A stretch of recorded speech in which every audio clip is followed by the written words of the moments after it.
Many years of my life were spent sitting and scrambling for, desperately searching for, and then holding on to hope. As I journeyed through my healing and unraveling process, I spent many dark days, including weeks and months and even years, where I not only could not see my way through what I was feeling and experiencing, I didn't know the way through. I had so many wants and dreams of what I wanted to have happen, but deep down I felt and believed I was absolutely powerless to make them happen. I felt like I was waiting for a miracle to occur, for someone to gift me all the things I wished for. Things like being free of the emotional turmoil I experienced. Things like finding peace within me and to be me, as well as having the home I wanted and to do the things I wanted to do and to have the people I wanted in my life. And it often felt like a dream that was just playing out in my mind over and over again. I wanted to experience hope, and I wanted to know that my hope was possible. And at those times, it would be someone's words that would connect with me through a conversation, or it was a sunrise, or a rainbow, or the sound of a bird, even a song that came on. These were all signs that I found myself clinging to. They were signs that I interpreted as hope. In one case, I even remember driving along the motorway or freeway or highway for whichever country you're in, and a song came on the radio. And it was such an appropriate song for where I was at, how I'd been feeling, and the hope that I was looking for. The song was, "Things Will Only Get Better." It was those words and that song that allowed me to not just feel, but I actually started seeing the light of hope. I started seeing that there was the possibility that I was actually shifting through this darkness, through the pain, the loneliness, the anxiety and fear that I was experiencing. The light of hope that things would actually be different for me. And it was for the first time for a long, long time, I actually felt a shift within me where I felt a bit lighter, a touch freer, less heavier. And I knew at that point I was consciously connecting to the hope within me. Even if it was just a tiny little feeling of hope, I experienced it and I held on to that. Realistically, everything else felt at the time so pessimistic, so depressing, so hopeless, and I was really lost and I was down. The hope I felt from this song at the time was all I had to hold on to keep me going. I didn't want to fall into the abyss of believing this was a never-ending space I would spend the rest of my life in. And it was hope that helped me move through that. Hi, I'm Melinda, and in this video you and I are going to explore hope, what it is, and why it is such an important part of yours, mine, and everybody else's human experience.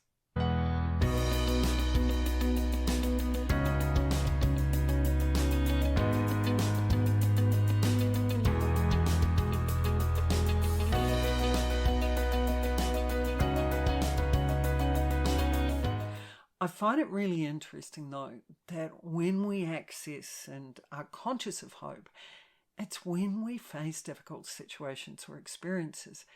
Even when we struggle to find a reason to carry on, we search for hope.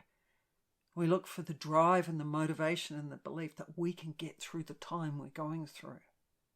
We experience wanting hope when we have financial struggles, health issues, relationship doubts or problems, career challenges and personal struggles.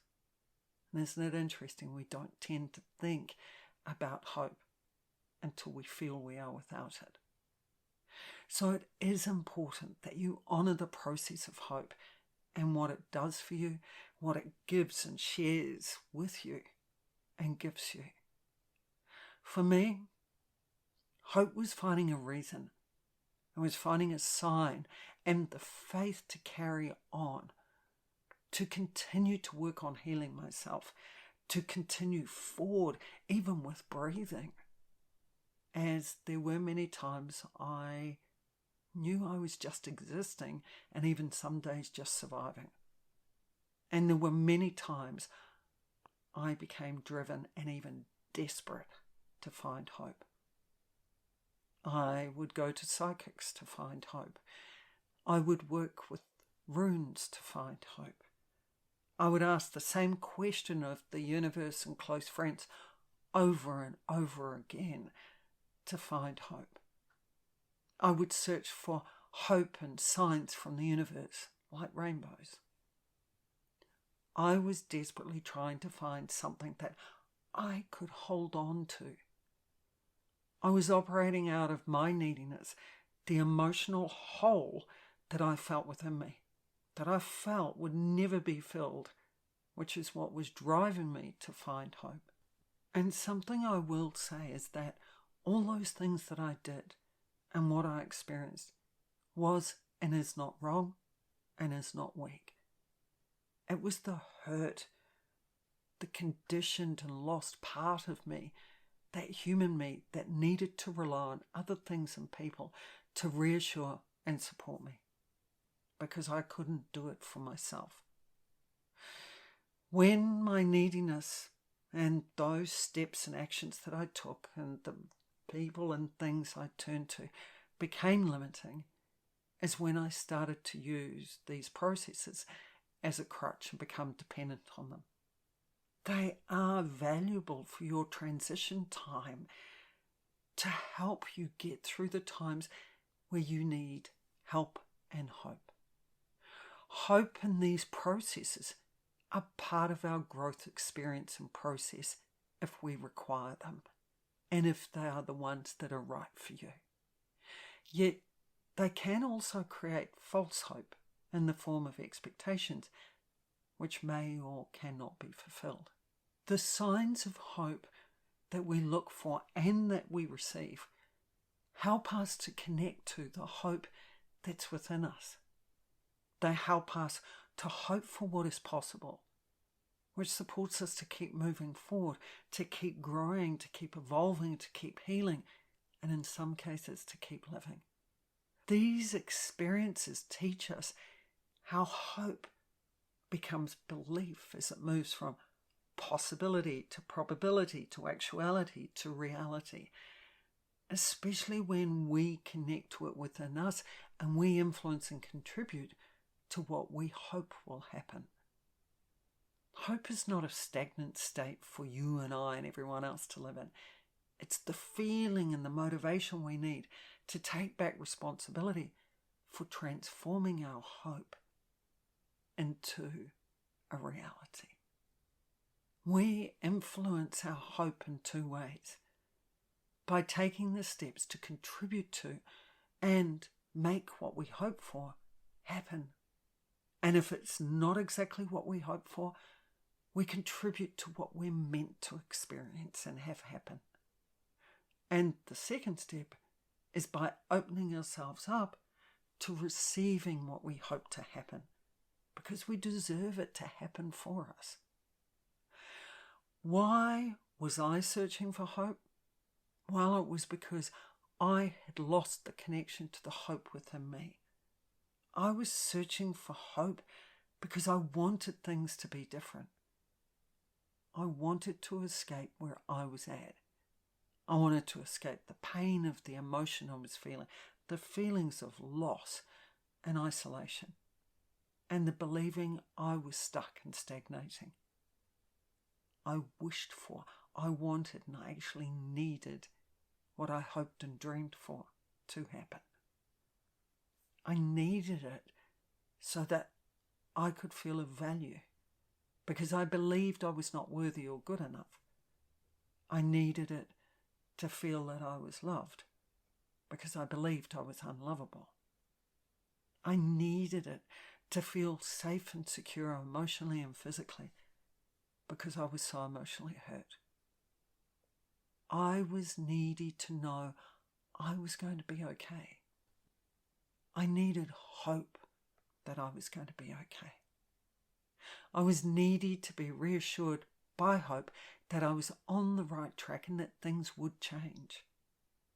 I wanted to feel the feeling of what was possible, to experience optimism, to have some motivation to move forward, to keep going, and to have a reason to keep slogging my way through the turmoil and pain that was within me.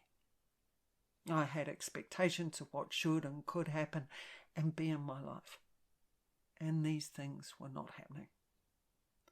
So I needed hope to believe they were possible and that they would happen. Hope became a beacon of light that was so important to me. It was something for me to believe in and what was possible, and that things would change and that I would move through them. It struck me, and amongst this, it struck me that what I had failed to recognize was the intrinsic connection between my search for hope externally and my internal drive to find it. Deep within me, there was a source of hope that fueled my search for external sources of hope.